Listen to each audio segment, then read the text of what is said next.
And that's one of the things that we'll have to change. We'll have to change that culture a little bit so that when somebody comes to the door, the first question should be, how can I help you? It shouldn't be, here's all the things you have to do for us to approve you. This episode of Bring Back the Porch, brought to you by Bernie Leahy, River Street Realty. Let's get you home.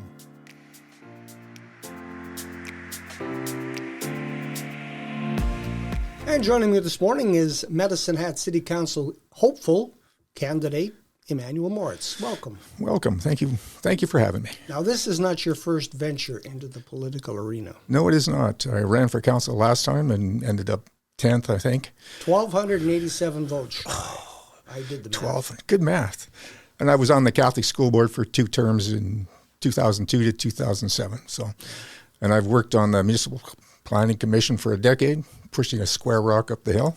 I was going to ask you about that because I thought you also have a background in construction as a builder, as a business person. Mm-hmm. So you've seen City Hall almost from 2 sides. Yep. There's a lot of red tape in City Hall compared to lots of places that attract more business than we do.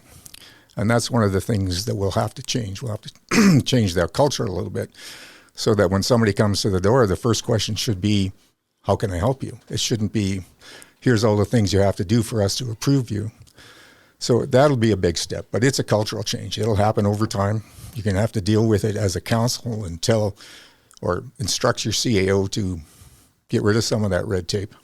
How much actually can the city get rid of, and how much is imposed by the province or even the federal government in safety regulations? Well, if you're looking at the Department of Municipal Affairs, Danielle Smith sent a missive to her minister that said we should say yes first to development. If the province if that's going to be the provincial guideline, I think it's something we can do. Okay, so we just have to do it. We just have to do it, right? If you're just sitting back in your seat saying we can't do this, nothing's ever going to happen. Mm-hmm. I know there's a phrase that raises your hackles. It's called the forgotten corner. We don't like that. We certainly don't like that. What happens is that we believe it. We truly believe that we're the forgotten corner so that when we don't get something, we can just say, oh, look, we're the forgotten corner. Boo-hoo. Ooh, yeah, we can cry, and businesses do that as well. I mean, if they hear that you're the forgotten corner, that means maybe they can't get all the government services that they need. We're not on the highway or whatever, and they'll say, well, maybe I can go to Lethbridge, where Lethbridge is not the forgotten corner. We have to get rid of that moniker. We have to believe in ourselves. We have to believe the city can grow. And if we don't, and we keep saying, well, we're the forgotten corner, we'll never get anywhere. We need some economic growth here. It's been pathetic for not only this last council, but probably for the last, since 2013 or so. We haven't done anything. One of the things that I have said to many of the candidates that have been here is that economic development has been an issue in every election municipally that I can recall going back to 1978. So if we keep talking about it, maybe somebody's not doing it right. Somebody's not doing it right? And that, again, is a culture here. I think what we have to do is, it's a sales job. City's just like a business. We have to sell it. You and I have to sell it. Everybody in Medicine Hat has to be an ambassador for the city. We have to get out there and dig for those businesses. We have to say yes when they come. We have to work on doing face-to-face. This works. This is where the magic happens. If you're just putting an ad in a newspaper or a magazine or a phone call or an email, you'll get nothing out of that. So there's lots of places you can find economic development. There's a department in the government, right? They make people come to them and say, where can we go? And right now they're saying, let's go to Lethbridge. Let's do the corridor from Tabor to Fort Macleod. And we are not mentioned because we don't go there and say, hey, remember we're here. Danielle Smith is our MLA.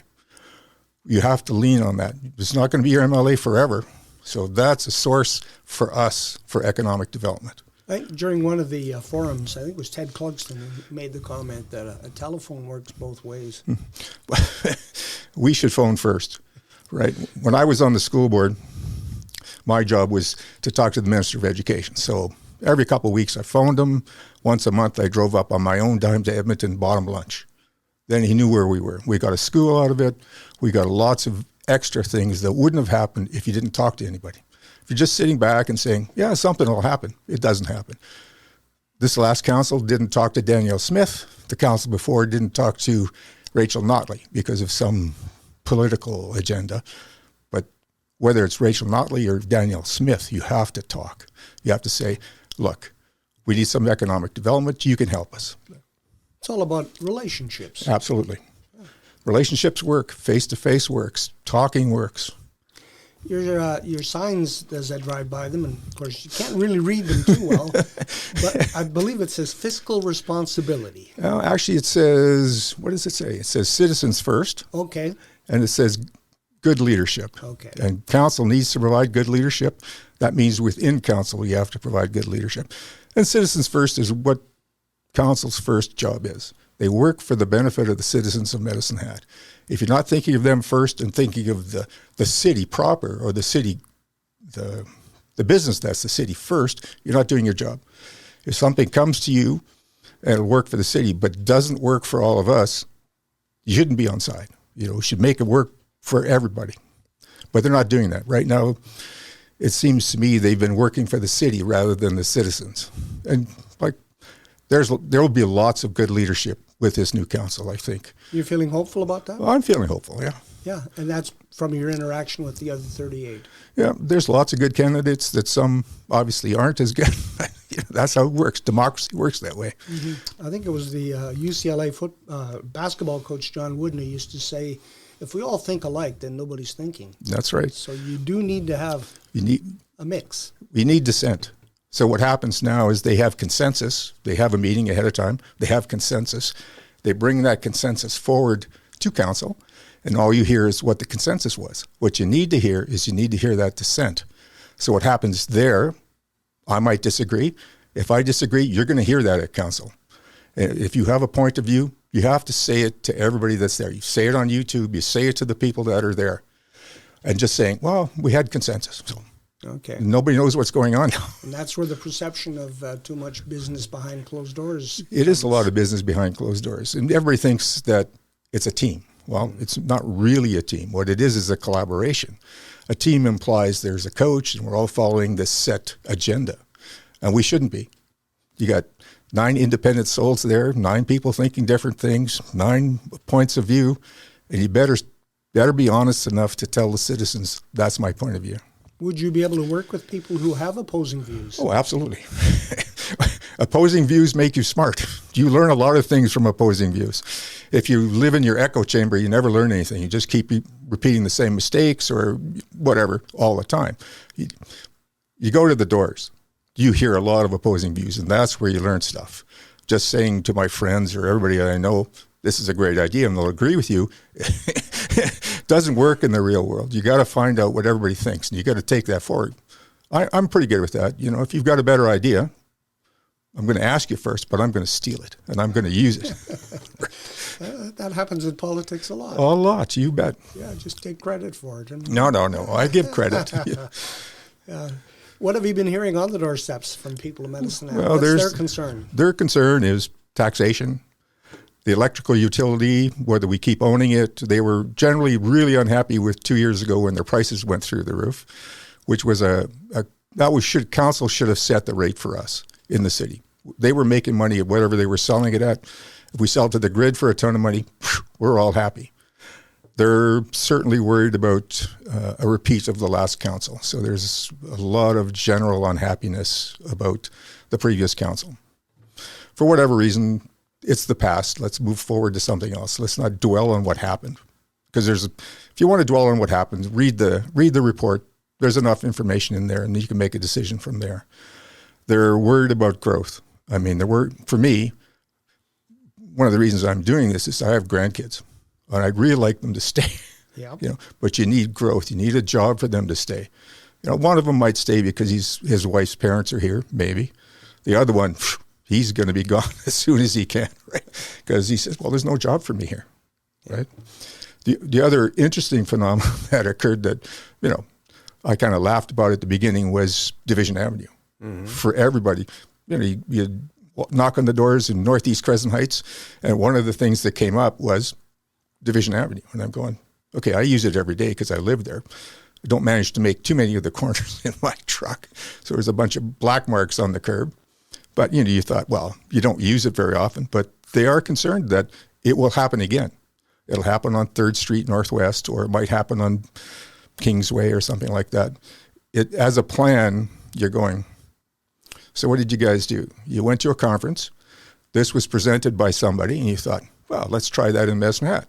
Well, it doesn't work. 2 weeks ago, I was driving down Division Avenue, and the fire truck came up behind me. Oh, boy. So what do? I got a truck. I just drove on. There was nice orange printing that they have there. The fire truck went by. In the winter, I won't be able to do that. So nobody talked to the fire people. Nobody talked to the garbage people. They didn't talk to the bus people.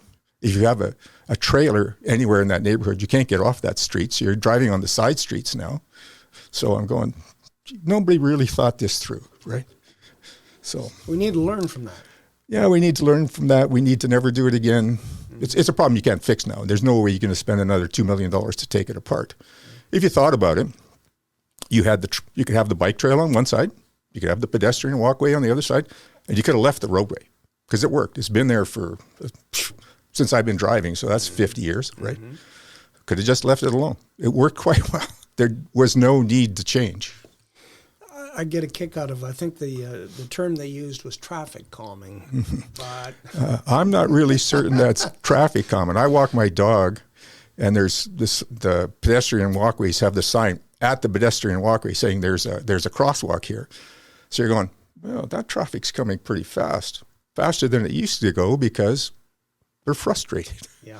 And a little bit of that traffic is moving to both of the avenues, on Medicine High School side and on Westminster Church side, because they're coming to the top of the hill, and they're just going to the sides, just to get rid themselves of the frustration. Because I'm not thinking it's any quicker if you drive on Hat High side. But no, a project like that, would it have gone through Municipal Planning Commission, or would I don't think so. Rubber stamped? And no, it's municipal works. So what would have happened is that they had some open meetings, and they said this is what we're going to do, but they present that as a fait accompli. They've got picture boards that look like what it was when it's done, right? There was no discussion ahead of time. It would have come to council for a budget, right? Budgetary control is what council does. So if you look at this as a member of council and you're going, well, maybe if we want to do this, we have to go somewhere and look at it first, right? But it was a little bit over $5 million or $5.2 million, exactly what it is, I don't know. But the underground work had to be done. I mean, the sewer and gas and water had to be done. New pavement had to be done. But they spent something north of $1 million on making it narrow. So that didn't need to have done, right? $1 million or $1.5 million we can spend for something smarter than this. Fiscal conservatism is something that you have on your social media as part of your platform. Yep. We don't need to spend all the money, right? We have 65,000 people. We spend $400 million a year. Only $80 million of that comes from taxes. There's lots of places we can save $5 million or $100,000 or anything like that. The money is better in your pocket than it is having the city spend it. I mean, we spend millions of dollars on consultants. We have staff at City Hall can do this job. That's why they're there. So instead of telling them, you do your job, they say, well, let's find a consultant in Toronto. And then we end up with Division Avenue, right? They can do this work. We don't need to spend all this money on consultants. You have staff. Another head scratcher is the approval on $4.9 million for the Southside Recreation design. And they haven't even decided if they're going to build it. Well, let's look at that. $4 million on design. You think of, in construction, design is about 10% of the cost. So now we're looking at $40 million for construction costs. We're going to build an outdoor swimming pool. We're going to build an outdoor ice sheet. Or we're going to build a lazy river and that kind of stuff for $40 million. You got to take a deep breath when you hear that. So Southridge, requires some rec facilities. They've been without for a long time. But let's talk about the Crestwood Pool. The Crestwood Pool has been on its last legs for a decade. Indoor pool, 25-meter indoor pool. We can build that in Southridge. It'll take some money, but it's an indoor pool. You can use it year-round instead of the 4 months a year that another outdoor swimming pool would be used. We can work, say, with the Y, or we get some money from the feds or whatever. It's a well-used pool. People that don't want to swim in an Olympic-sized pool go there for swimming. They do rec there. They do exercises there. They do some yoga there. And that's all valuable wellness stuff that we can do and use year-round, right? And a rink, we spend, well, if you're into any kind of hockey, I think you spend $300 an hour for ice. You know, it's a lot of money. So another ice sheet could overcome the problem that we had with Big Marble Go. When they added the addition, the original concept was for that to actually add that second ice sheet, and they didn't do that. So a new ice sheet, single ice sheet, you could build fairly reasonably. It doesn't have to be the Taj Mahal, big tin building. You know, we could do that in the south as well. Yeah. You know. Yeah, we did see money spent on the Moose Rec Center to bring the ice plant back to usability. Mm-hmm. But you got to wonder about the Heights, the Hounds Rec Center. The Hounds is old. Heights. Same age. Same age. So, tell you how old I am. We played grade school hockey. Outdoors grade school hockey. We played at St. Francis. We walked over there, and it was great when it was minus 10. You know, there's the days when your coach said, "No, doesn't matter. We're going out, and it's minus 25, and the wind's blowing." You're going, sucked all the air out of you pretty quick.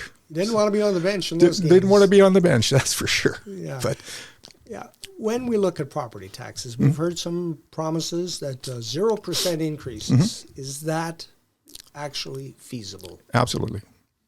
So Absolutely. That means you got to cut something. No. Or grow the city. You got to grow the city first. We have north of $700 million in the bank. We just say, let's use some of that interest every year for that. We can, in 4 years, we can find some cuts, right? It's not magic. You just have to look. You have to do your job. You have to be diligent. You have to find this. The information isn't as forthcoming from the staff as it could be, right? In 4 years, we can get some business to come. We got to go out, beat the bushes. Let's do something simple. Well, not simple, but let's do something like a data center. Right now, we don't have the energy capacity, which we don't. But if you tell the energy regulator, look, we got a data center coming, and they'll say yes to you building another generator. And that's good money for the city. I mean, it's a ton of good money for us. It's not like the people that are working at this data center are going to get $10 an hour. And it's not a lot of people, but we sell the energy. We make money on the energy. And if you have one, maybe you can do, like we do HUD 8 now.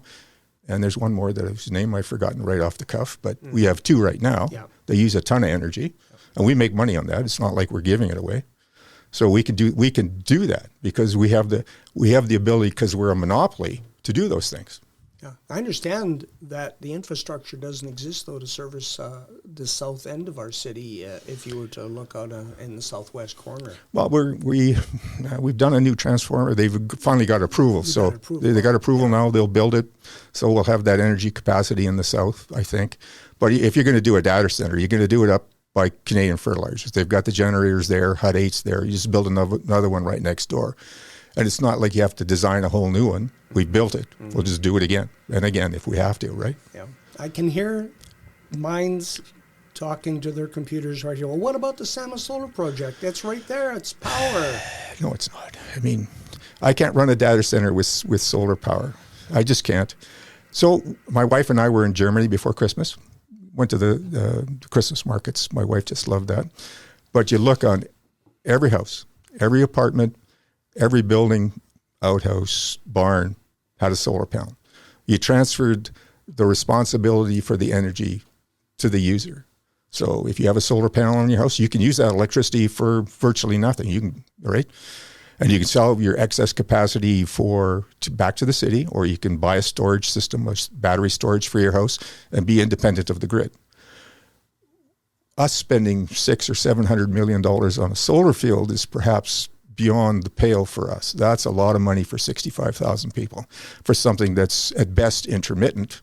And then the argument will come up, well, we'll do storage, right? But you're going, storage isn't free. Yeah. The lithium battery thing degrades over time. The solar panels degrade over time. So you're going, so we've invested in a resource that's diminishing all the time. You know. Mm-hmm. Control of the utilities was one of the hot topics in the last council. The idea of a municipally controlled corporation, remove responsibility of some of the decisions from council who may not be equipped to handle that. Well, I'm sure that not many people that have ever been on council are equipped to handle all of that. That's why you have staff. The difficulty with an MCC, well, it's like Allied Oil. Remember, we bought an oil field at Manyberries? So that oil company was 100% owned by the city, but it was separate from the city. And I think that's what the MCC wants to do. But you can't make that decision on that little executive summary or executive précis that came with it. Said, we're going to spend some money. Well, how much money we're going to spend? Well, maybe $4 million, maybe $40,000 for all these guys. We might be better off to split the job. Like we have an administrator, a CEO, and we have an energy person. So we did that before, and it worked reasonably well. So you've got two different people providing you with information. That would be a simpler, less expensive way to get enough information to make decisions. Rather than saying, okay, we're going to sell it, or you're not going to sell it. You're going to give it to them. You're still going to own 100%, so the ownership doesn't change. Just the people doing the work changes. And it's not like the city said, oh yeah, we're not going to make any money off of us. But they did that 2 years ago. They made a ton of money off of us. So it's not like, well, they're going to be greedy. Well, you're going to have to tell them, yes, you have to give some money back to the city. But right now I'm thinking that's not going to be the best way to go. I think divvying up the job, which will be reasonably the same amount of money, right? You can hire an administrator for a couple $100,000 or $250,000, and the same for the energy person. I think we can do that. We have enough staff, good staff that can do that. Your thoughts on city contributions to the Medicine Hat exhibition in Stampede? I'd need to see a lot more information before I give somebody $15 or $16 million. Right? I love the Stampede. I've been here all my life. I go to the Stampede. I watch the Chucks and stuff like that. But it's a lot of money, right? So if they're going to do anything, they have to get money from all the other levels of government before they come to us. They have to raise some money of their own.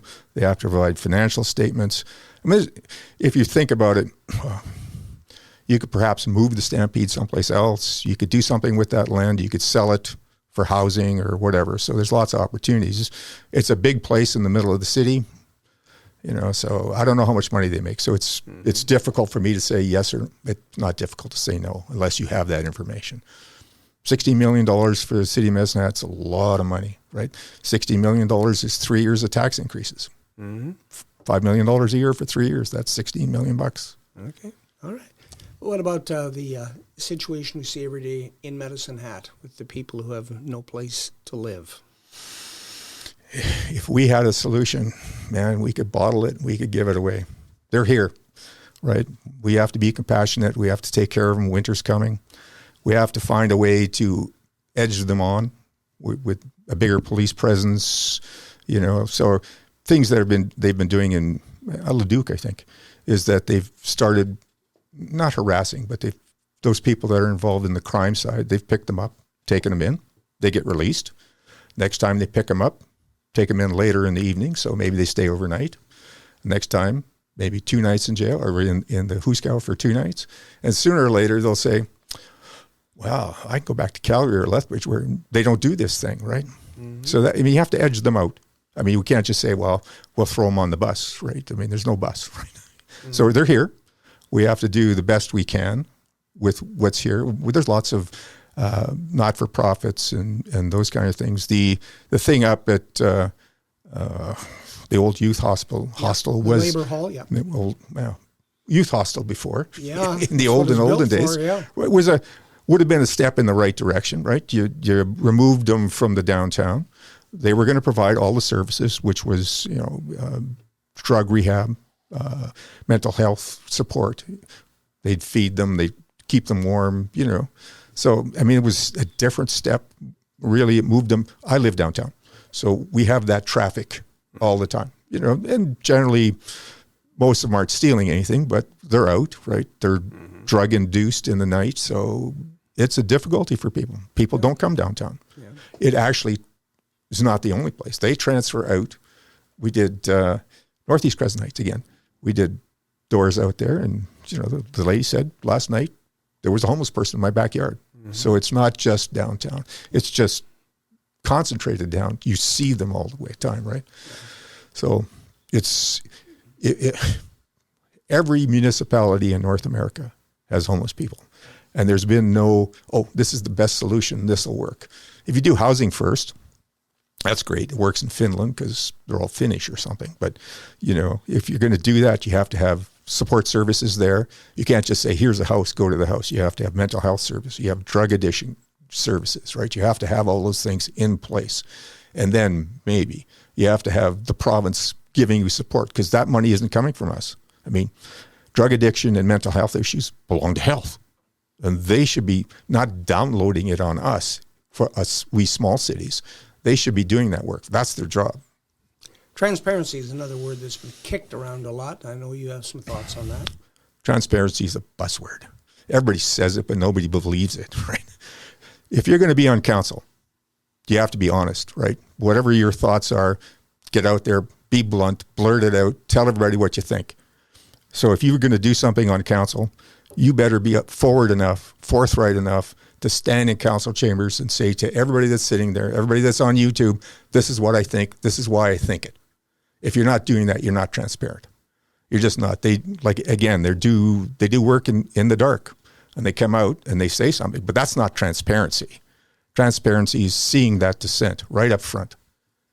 Sometimes you do have to do some business behind closed doors. Oh, absolutely. I mean, contracts, HR, there's things you have to do, but they're pretty small. I mean, they're pretty small.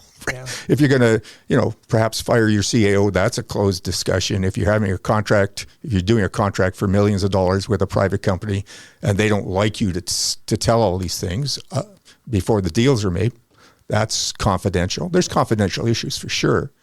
But I bet you 95% of the stuff they do is open. And they should be open enough with the citizens that you know what's going on. I mean, sometimes I read the agendas and it's a 600-page agenda. Yeah.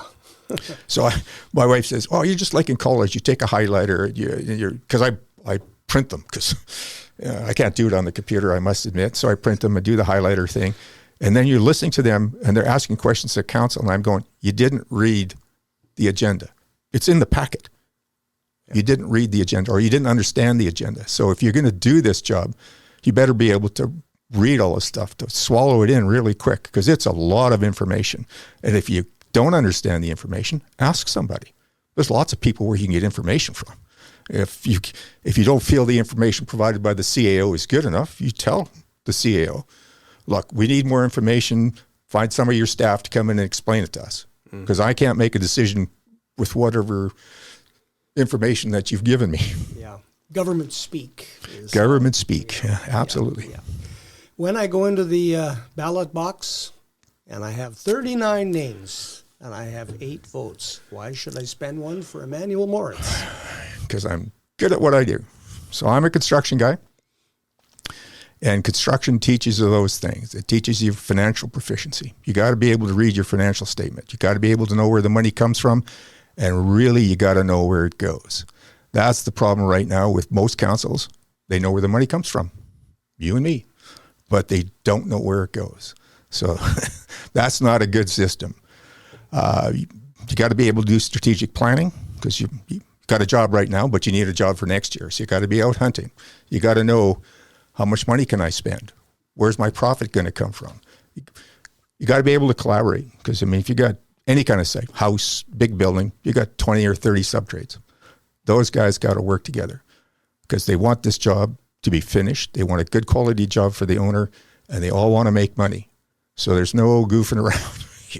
So if you have an issue, you talk about it right away. You don't wait months and months and they say, well, we should have talked about this months ago. Maybe we wouldn't be here in this problem. No, collaboration is important. I was on the planning commission and I was on the school board for 2 terms. In that time, you can figure out how government works, things that work for government and things that don't work in the government. So that's the background. I think those skills will serve well for any council. It'll make me a good councillor. Immanual Morritz, looking for your vote on the 20th of October. Thank you for your visit. Thanks, Brian.